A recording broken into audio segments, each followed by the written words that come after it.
Hey everybody, it's Jackie Kunkel. Welcome into Watch Me Wednesday, episode number 47. It is week number 3 for the Diamonds in the Rough Quilt Along. I'm happy that you're all here, and I also have with me a special guest today who has joined me. You're going to get to see Quilt Inspector number 1 because he's actually laying right here and he's going to watch me sew today. So for those of you who are joining me today, you're getting a special treat. You're getting to see how he actually inspects my sewing. So I want to tell you that I've been loving the posts again this week on the Quilt Along group. Some of you have gotten your Diamonds in the Rough laid out and they are looking phenomenal. I really like the progress that's coming along, and the colors and everything that you're doing, fabulous. So today I'm going to be showing you some tips on how to get those half square triangles together perfect so you get nice little points so that your big squares come out super duper nice in the end. So that's what we're going to be doing today. So we're going to wait just a little bit longer to get a few more people in here. Hi everybody. So share the post now so that other people can join in this so that they know I'm live. And I'm going to show you in just a minute Quilt Inspector number 1. He's sleeping here on my machine waiting for me to sew. He's very patient. He'll probably be here the whole time. Maybe if I don't do anything wrong. He might get a little bit disgusted with me and may move on.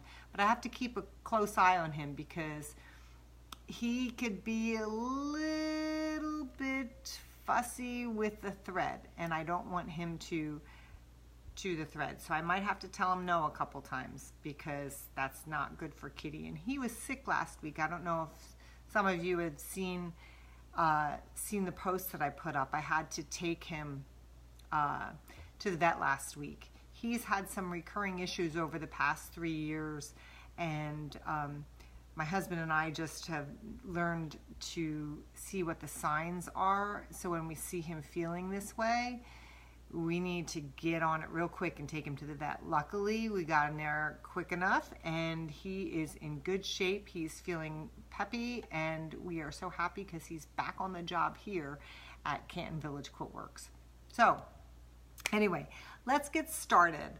So hit the share button and we're going to get going. And then I have a few things to tell you about a giveaway I currently have going on my blog, and then a new one that I'm going to have going on tomorrow too. So I want you all to get in on that. So stick with me to the end and I'll tell you all about that too. So we're going to continue with week 3 of the Diamonds in the Rough Quilt Along. And so, like I said, some of you are doing a fantastic job in posting.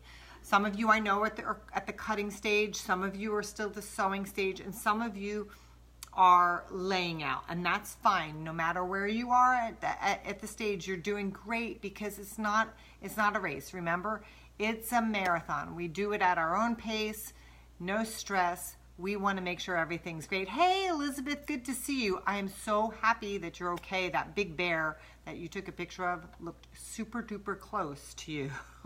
So anyway, let's get started, and then you'll get to see Quilt Inspector number 1 sitting here helping me out. So I'm going to show you a few little tips that I'm going to about the half square triangles and about getting them together. I did sew a couple together already because I want to show you the differences in pressing and what it can do. So, and I'm actually going to sew for you. So, and I'm going to show you how to pin too. So this is what I want you to achieve. Do you see up at the top where it comes to a nice little point? And then you actually have, let me get my purple thing here, and you actually have a perfect 1/4 inch seam allowance right at the top there, okay? And if you have the purple thing, just so you know, I do have them on the website, but if you didn't know and you've had the purple thing, that little square at the top is a perfect 1/4 inch. So you can go ahead and measure your seam allowances. So I'm going to show you how to achieve that perfect 1/4 inch. Quilt Inspector just yawned.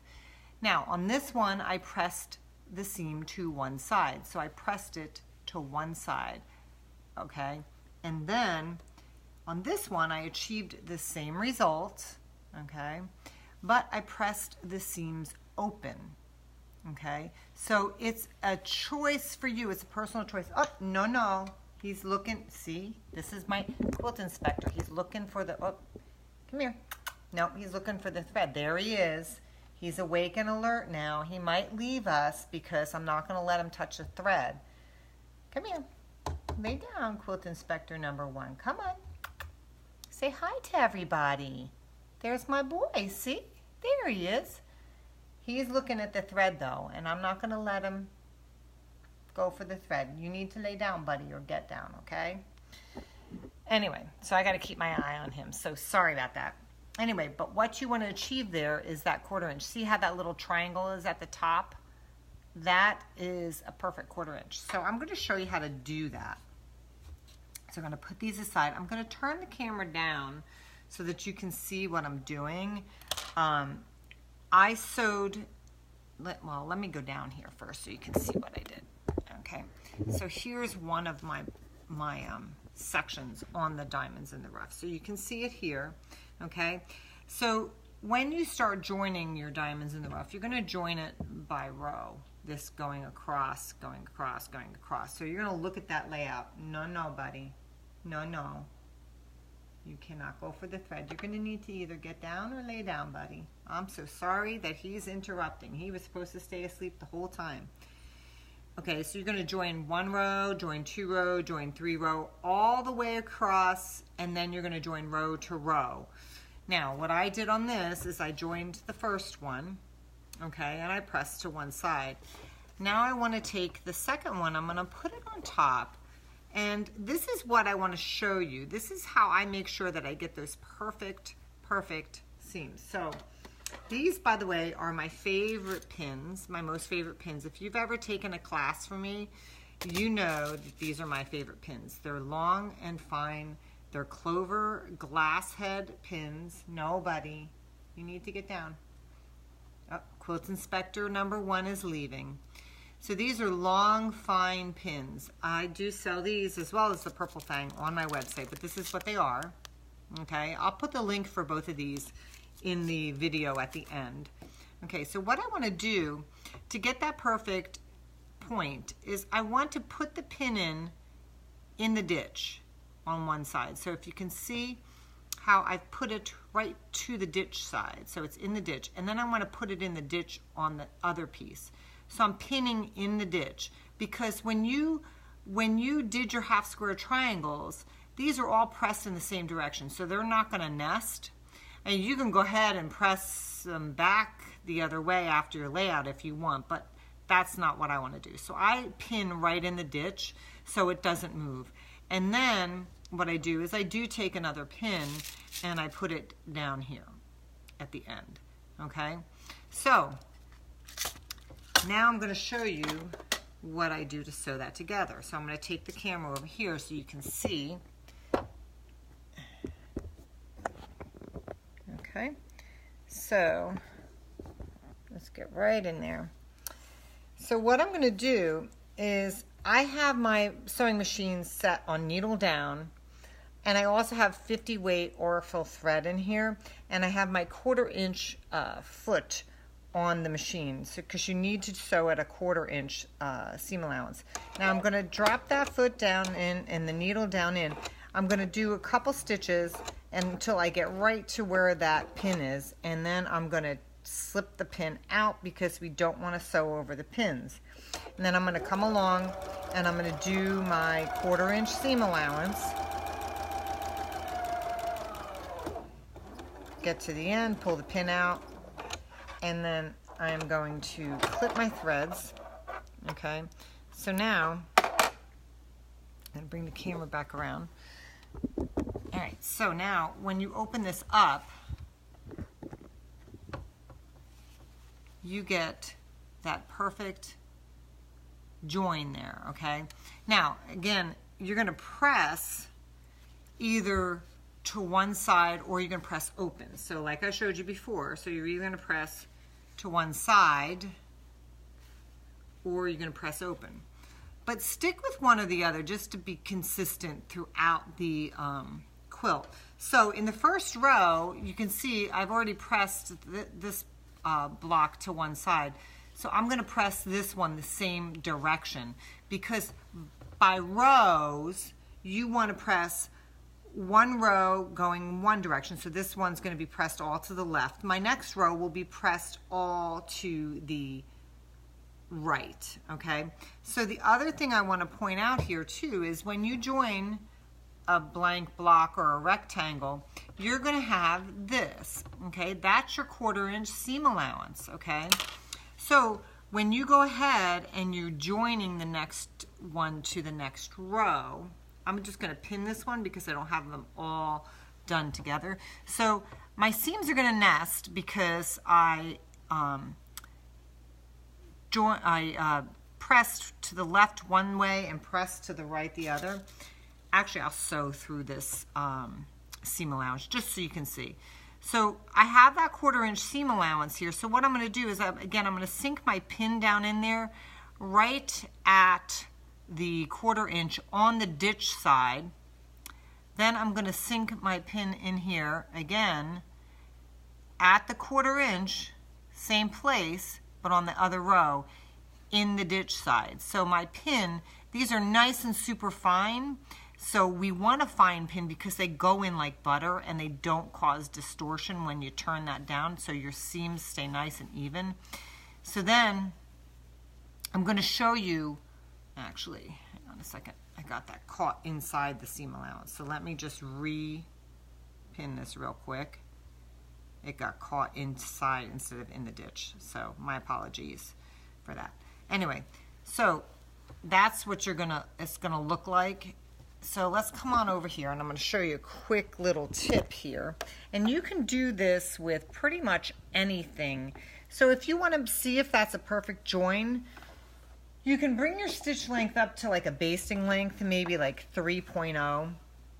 So if you're doing anything with points, you can. So you can see I'm not starting all the way at the end. I'm going to start right here, and all I'm going to do is come over that with a basting stitch at a 1/4 inch. I'm going to come right through that area, take the pin out when I get to it, and that's why I have the needle down, and I'm going to come in and stitch that. And now I'm not going to stitch any farther because all I'm doing is checking, and the reason I'm doing it at a basting stitch length is because that way if it's not correct, it's easier for me to take it out. So now you can see, can you see my join there? See how nicely that goes there? Let me push this back so I can actually see what I'm showing you. So if you look, see how this angle is nice and perfect? So now that's perfectly done, and all I would do is now go back, pin here at the end, and pin through the rest of the row, and then sew it, bring my stitch length back down. I use a 2.0 stitch length. Bring my stitch length back down to a 2.0 and sew through there at a 1/4 inch so that my entire seam will be a 1/4 inch. So that is how that would work. So that's just a little tip so that you can get that perfect 1/4 inch seam allowance. So I'm bringing you back up so you can see me again. So I hope you could see what I was doing. So let me just show you real quick again from here so I can kind of see what I'm showing you too. So all I did was a basting stitch, if you could see that real close, and I came right through the 1/4 inch there, and the basting stitch goes right through that 1/4 inch. The basting stitch gives you the perspective of how that angle is going to come out, and it comes out perfect. So if you have ever had trouble putting half square triangles or triangles together before, that's a great little way to kind of figure out that you're right on the money when you're sewing, okay? And it's going to help you to get your 1/4 inch better. Is the black, Robin's asking, is the black corner a 3. These are all 3.5-inch blocks. So once you've done your trimming for your half square triangles, the cutting you were supposed to do was the 3.5-inch blocks. They all should be the same size. Yes, so that is correct. And yes, this is for the full size. The 3.5 inches for the full size, Lisa. That is correct. So I'm just showing full size here. But the tips apply to really any size. So if you're enlarging it or if you're making it smaller, either way, these tips that I showed you will apply either way to them. So sewing your points to get them, your corners, to get them nice and even and perfect, so you have those nice little tips and that excellent 1/4-inch seam allowance that you need there when you're sewing the rows together. Okay, so once you've done that, you're going to just join the whole body of the quilt together. Next week we're going to talk about how to properly put borders on, because we do have borders that go around that make the whole body of the inside of the quilt appear as if it was floating. So Anastasia, I think I'm saying your name right, she says, I love your explanation. I was in a class, but I did all my it's leaving me. I didn't see the whole thing. Sorry, Anastasia. I hope you did like the explanation, though, and you can go back and rewatch it, too. So anyway, we're going to talk about borders next week. I am going to put a PDF in the group, again, for what I covered this week and for what you'll need to do next week, okay? So take your time. You've got a whole week. If you're just joining in, start on the cutting. No big deal. No pressure. That's why it's cool. You can go back and watch the videos. So I want to talk about another few things. I have a giveaway going on my blog. Sandy is messaging me. Do you sew over the basting stitch? Yes, you do. If it's a perfect 1/4-inch seam, once you've done the basting stitch, you're going to sew right over it. You no need to take it out. If it's not correct, then you want to take it out and you want to do it again. So yes, you sew right over that basting stitch. Good question. So as I was saying, I am giving away on my blog. I'm part of, I think I told you last week, I'm part of it's called Creative Spaces Blog Hop. There's 16 designers and we're all participating in this 6-week-long blog hop. And each week I'm going to be giving something away. So the first week I gave away a fabric bundle of my Island Batik fabric lines, and Kristen Amaro was our winner. She already received the fabric. This week the giveaway ends tomorrow, and so if you want to get in on it, get in on it. The post that I had on the blog last week was about all my favorite tools, and yes, I talked about the pins, and I talked about the purple fang, talked about Aurifil thread and some other goodies, and some lucky person is going to win a whole bundle of my favorite notions. Excuse me. So if you want to get in on that giveaway, you only got about a day left, so hurry on over to the blog and I'll put the link again in there. But tomorrow I'm going to start a new giveaway, and I'm going to show you what the prize is for the giveaway on. And my blog post for tomorrow is all about organization and how I organize my studio. So you get to see how I did organization, and you're going to get a chance to win. I'm going to show you, so it's really cool. So for those of you who are like me, who love Aurifil thread, Aurifil donated some thread to give upside down Aurifil. You're going to get that, a nice big cone of thread. These are all different weights too.